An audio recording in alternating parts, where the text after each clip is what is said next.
ጤና ይስጥልን። ይህ ፋስት ዴይሊ ነው። ሰላምታችን በያላችሁበት ይድረስ እያልን በዕለቱ የተሰሙ ዋና ዋና ጉዳዮችን ወደ እናንተ ይዘን ቀርበናል። ቻናላችንን ሰብስክራይብ፣ ፕሮግራማችን ላይክ እና ሼር እንድታደርጉ እየጋበዝን የዕለቱን አበይት ዜናዎችን አስቀድመን እንጀምራለን።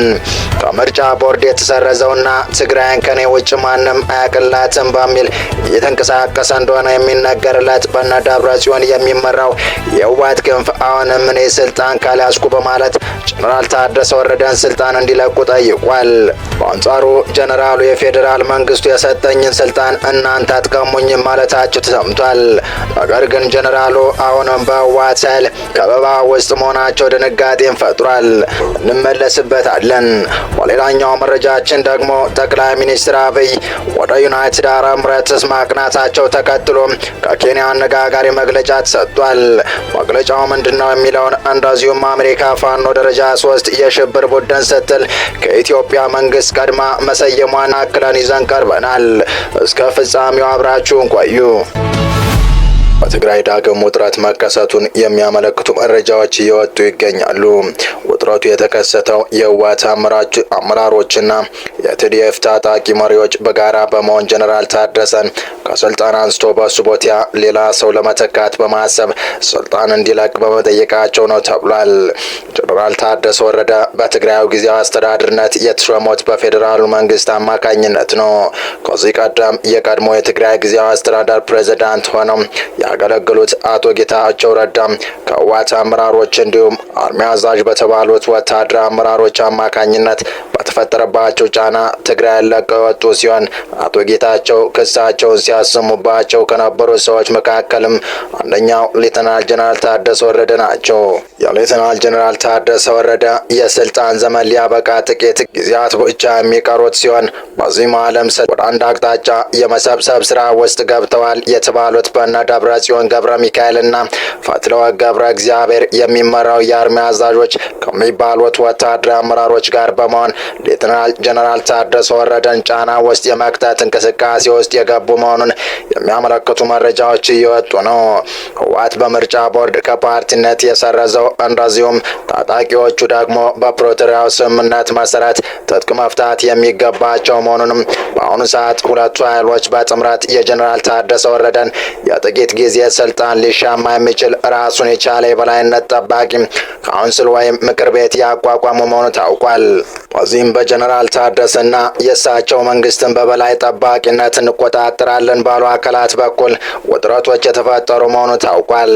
በዚህ አቅጣጫ ያለው ሂደት ገና ግልጽ ያልሆነ ሲሆን ጀነራል ታደሰም ነገሩ ይፋ እንዳይወጣ በሚል በውስጥ ሲያስታምሙት የቆዩ መሆኑ ታውቋል። ታዲያ አሁን ላይ ጀነራል ታደሰ ወረደ በገዛ ፈቃዳቸው ስልጣን እንዲለቁ የሚጠይቅ ደብዳቤ ነው በነ ደብረጽዮንና ፈትለወርቅ እንደተጻፈላቸው የተገለጸው።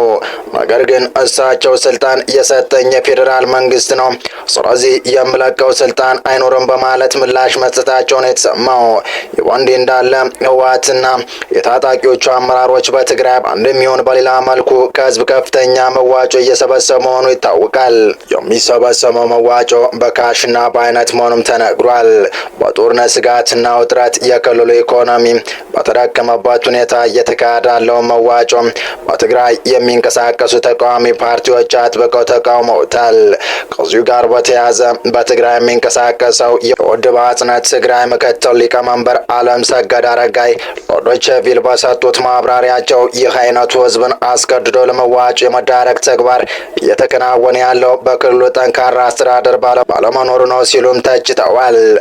አቶ አለም ሰገድ አረጋይ በዚሁ ማብራሪያቸውን በትግራይ በተደጋጋሚ በመግለጫ ላይ ስንገልጽ እንደነበረው በትግራይ ቀውስ እንዳለ የምናውቀው ነገር ነው። ምክንያቱም በክልሉ ጠንካራ አስተዳደር ካለመኖሩ ጋር የተገናኘ ነው። አሁን ላይ ስልጣን ላይ ያለው ህወሓት ነኝ እያለ ያለ ቡድን እንጂ ህወሓት የለም። ህወሓት በትግራይ ክልልም ቅቡልነት የሌለው ፓርቲ ነው። በኢትዮጵያ ህግም የምርጫ ቦርድ ፓርቲነቱን ሰርዞታል። ግን ህወሓትን ነን ብሎ አንድ የሚጠራ ቡድን አለ። የመንግስት ሰራተኞችን ደግሞ ሰራተኞቹ ሳይፈልጉና ሳይስማሙ እያስገደደ ደሞዛቸው እንዲቆርጥ እያደረገ ነው ብለዋል። ከዚህ በተጨማሪ ተራ ኗሪ ቤት ጭምር እየገባ ጤፍ፣ ስንዴ፣ ዘይት፣ በርበሬ፣ ሽሮ ሁሉ እየሰበሰበ ይገኛል ሲሉ አስታውቀዋል። ጀነራል ታደሰ ወረደ በገዛ ፍቃዳቸው የስራ መልቀቂያ ደብዳቤ በመጻፍ ከስልጣናቸው እንዲለቁ በወንጀልና ቡድን ለቀረበላቸው ጥያቄ ቢያሻፍረኝ ብለዋል። እኔ ሾመኝ የፌዴራል መንግስት ነው፣ መልቀቅ ካለብኝ እሱን የሚያስለቅቀኝ ብለው በሽምግልና ሊያግባቧቸው እየሞከሩ መሆኑ ነው የተሰማው። ለዚህ ሁሉ ምክንያት ትላንት በጀነራል ፍስሐ ማንጁስ አማካኝነት በፌዴራል መንግስት ላይ በእስር ቤት የታጨቀ መግለጫ በመውጣቱ ነው ተብሏል። በቀጣይ መረጃ ፋኖ በአሜሪካ መንግስት አሸባሪ ተባለ። ኢትዮጵያዊ ከፋኖ እንቅስቃሴ ጋር በተያያዘ ከአሜሪካ መባረሩን ያመለከተው የአሜሪካ የኢሚግሬሽን መስሪያ ቤት መግለጫ ከባድ ውዝግብ ፈጥሯል። የአሜሪካ ኢሚግሬሽን መስሪያ ቤት የፋኖን ስም ከአሸባሪነት ጋር በተያያዘ በመግለጫ ማጋራቱ እያነጋገረ ይገኛል። ክስተቱ ፋኖ በአሜሪካ መንግስት በአሸባሪነት ተፈርጇል በሚል ጥያቄን አስነስቷል። የአሜሪካ የኢሚግሬሽን ተቋም ሰለሞን ቦጋላ የተባለውን ኢትዮጵያዊ የሰብአዊ መብት ጥሰት ፈጻሚ የታጣቂ ቡድን አባልና የዘር ማጥፋት ቅስቀሳ አድራጊ በማለት ከሀገሩ አባሮ ማርች 5 ቀን የካቲት 26 ወደ ኢትዮጵያ መመለሱን በመግለጫው አስታውቋል። በዚህ ሪፖርት ላይ ትኩረት የሳበው ጉዳይ ተቋሙ ፋኖም በሽብርተኝነት መፈረጁ ነው። ተቋሙ እንዳስታወቀው በፊኒክስ ከተማ የሚገኙ መኮንኖች ግለሰብ የኢሚግሬሽን ጥቅማ ጥቅሞችን እንዳያገኝ በማድረግ ሪፖርት አድርገውታል። በዚህ እርምጃ እንደ ምክንያት የቀረበው ሰለሞን ቦጋለም በተለያዩ ማህበራዊ ሚዲያዎች ላይ ራሱን የፋኖ አባል አድርጎ መግለጽና በትግራይ ተወላጆች ላይ ጥቃት እንዲደርስ እንደዚሁም ከኢትዮጵያ ሊጸዱ የጥላቻና የዘር ማጥፋት ቅስቀሳ ማድረጉን ተቋሙ ስላረጋገጥኩ ነው ብለዋል። በዚህ አሜሪካ መግለጫ ላይ አነጋጋሪ የሆነው ጉዳይ ግለሰቡ አባል ነኝ ያለለትን የፋኖን ስብሰባ የአሜሪካ መንግስት ተቋም የሆነው ICS ሶስተኛ ደረጃ የሽብር ቡድን ሲል መጥራቱ ነው። ይህ የአይሲ አገላለጽ ያልተለመደና አዲስ ሲሆን እስካሁን ድረስ የአሜሪካ መንግስት ፋኖን በይፋ በሽብርተኝነት አልፈረጀም። በኢትዮጵያ መንግስትም በኩል ቢሆን ከዚህ ቀደም ህወሓትና ኦነግ ሸኔ በፓርላማ በሽብርተኝነት እንደተፈረጁት ሁሉ ፋኖ በይፋ አሸባሪ ተብሎ አልተሰየመም። የሆኑ ሳለ የአሜሪካ ኢሚግሬሽንና የጉምሩክ አስተባባሪ ተቋም በመግለጫው ላይ ይህን ስያሜ በመግለጽ መጠቀሙ የበርካቶችን ትኩረት ስበዋል። በአሜሪካ ኢትዮጵያ ስደተኞች ጉዳይ በመከታተል የሚታወቁት ጥበቃ ሙሉ አለም ጌታቸው ይህን አዲስ ውስብስብ ጉዳይ በተመለከተ ህጋዊ ማብራሪያ ሰጥተዋል። ጠበቃው የአሜሪካ መንግስት ፋኖ የሽብር ቡድን ብሎ አልፈረጀውም ሲሉ ተናግረዋል። ጠበቃ ሙሉ አለም የአሜሪካ መንግስት ፋኖን በሌላ ሀገር የሚገኝ የሽብር ቡድን ሲል እንዳልፈረጀው ጠቅሰው ይህን የማድረግ ስልጣን ያለው የሴክሬታሪ ኦፊስ መሆኑን ገልጸዋል። በመጨረሻም የጠቅላይ ግዞ ጦር ሜዳ ከመዝማት ጋር ተመሳሳይ ሆኖ ይቆጠራል። አነጋጋሪ የጀነራሉ ንግግር። ጀነራሉ የጠቅላይ ሚኒስትር አብይ አህመድን የዩናይትድ አረብ ኤሚሬትስ ጉዞ አስመልክቶ ያስተላለፉት መልእክት እያነጋገረ ነው።